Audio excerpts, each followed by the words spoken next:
Top quality और consistent performance के लिए सिर्फ सिल्वर पंप। टॉप क्वालिटी और कंसिस्टेंट परफॉर्मेंस के लिए सिर्फ सिल्वर पंप, नाम याद रखना।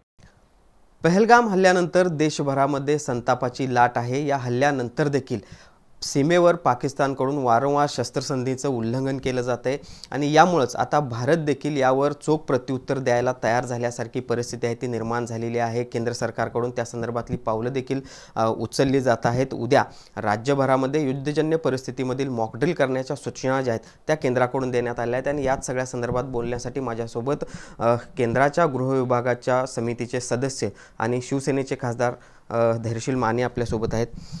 काय सांगाल, आपण बघितलं पहलगाम हल्ल्यानंतर देशभरामध्ये संतापाची लाट आपल्याला पाहायला मिळते। आता बदलाच घेतला जावा अशा पद्धतीची भावना दिसते। काय नेमकी पावलं आता उचलली?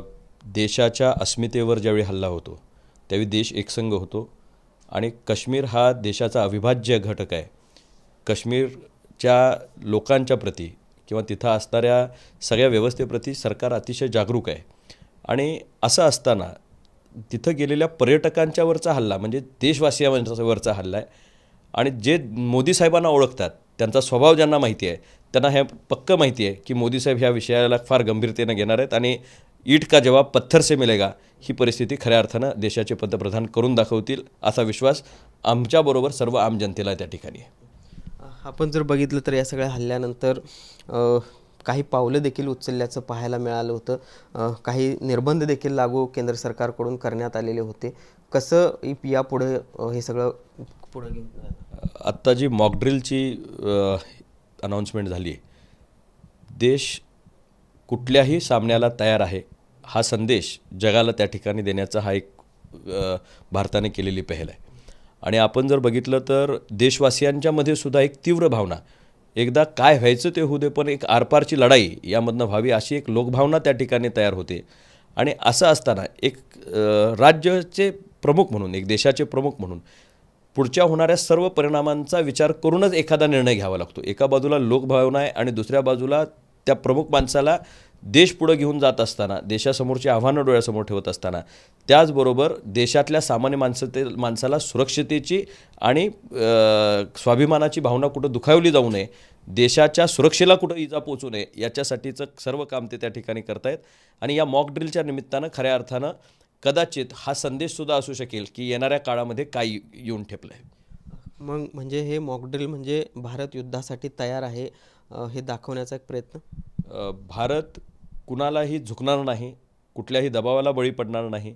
भारतीय कायमपणे आपल्या देशावर ज्यावेळी आन बान आणि शान याची ज्यावेळी परिस्थिती निर्माण होती त्यावेळी ते तुटून पडतात आणि मागच्या वेळीसुद्धा पंतप्रधानांनी ते करून दाखवलं आहे सर्जिकल स्ट्राईकच्या रूपानं आणि आज अशा प्रसंगाला ज्यावेळी तुम्ही आमच्या देशामध्ये काहीतरी घाण करून जाऊन स्वतंत्र असल्याचा एखादा आव आणायचा प्रयत्न करता त्यावेळी निश्चितपणे आमचा देशसुद्धा त्या पद्धतीचा प्रतिकार करण्यासाठी तयार आहे।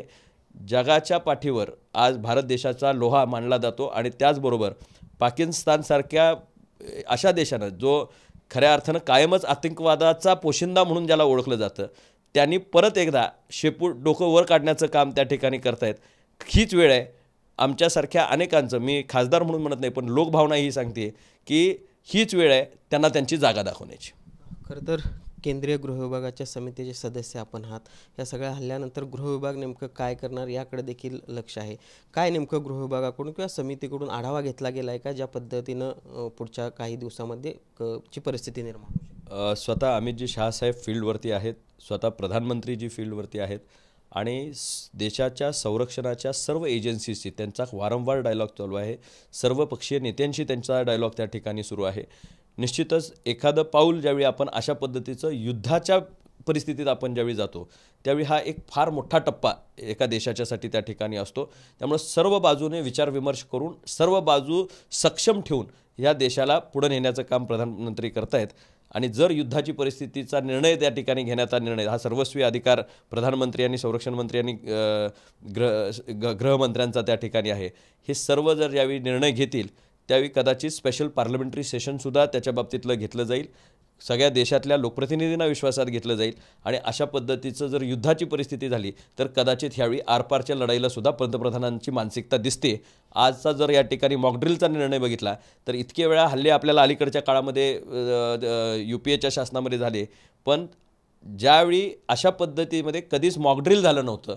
आज त्या पद्धतीच्या सूचना जर आर्मीला त्या ठिकाणी आणि गृह खात्यानं दिल्या असतील तर युद्धजन्य परिस्थितीला सामना करण्याची मानसिकता आणि ग्राउंड रियालिटीचा सामना करण्याची मानसिकता करण्याचा कदाचित हा पहल असावी असं माझं त्या ठिकाणी मत आहे आणि प्रधानमंत्री यातनं योग्य तो निर्णय घेतील.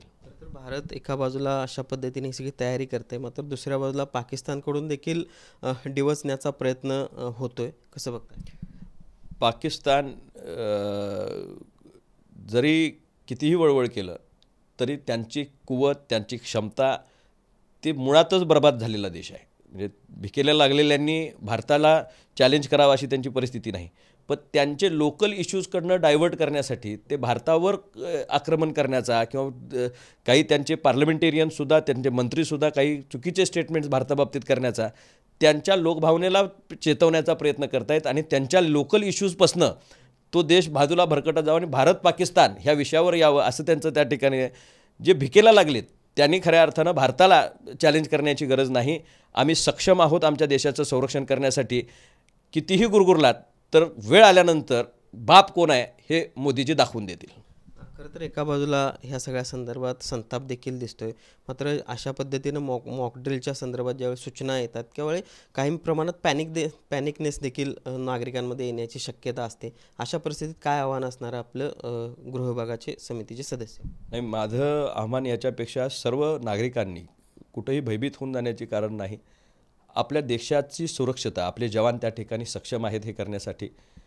आम्ही भारतीय म्हणून आम्हाला अभिमान आहे, पण आमच्या भारतीय लोकांच्यावर जर कोणी हल्ला करणार असेल, रक्तपात करणार असेल आणि धमकीची भाषा, आणि आजसुद्धा सीज फायर झाले नाही तर तिथनं कायमपणे अटेम्प्ट केले जात आहेत की आपल्या लोकांना चेतावून कुठंतरी युद्धजन्य परिस्थिती निर्माण व्हावी याच्यासाठी चेतावणी सातत्यानं त्या ठिकाणी शेजारी राष्ट्र देत असेल तर त्याला उत्तर देण्याची जर वेळ आली तर भारतीय देश तले नागरिक हा संपूर्ण अखंड भारत एक संघ होऊन आपल्या देशाच्या संरक्षणासाठी छातीची ढाल करेल. मग त्यातल्या सामान्यातल्या सामान्य नागरिकांच्यापासून आमच्या सेनेमध्ये असणाऱ्या जवानांच्यापर्यंत प्रत्येकजण एक संघपणे ह्या देशाच्या संरक्षणार्थ पुढे असेल.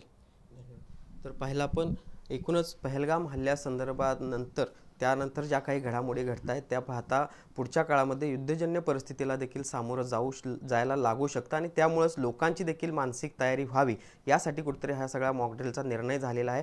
अशा पद्धतीचे एक वक्तव्य धैर्यशील माने यांनी केलेलं आहे. जर्नलिस्ट सुनील काटकरसह भूषण पाटील, TV9 मराठी, कोल्हापूर.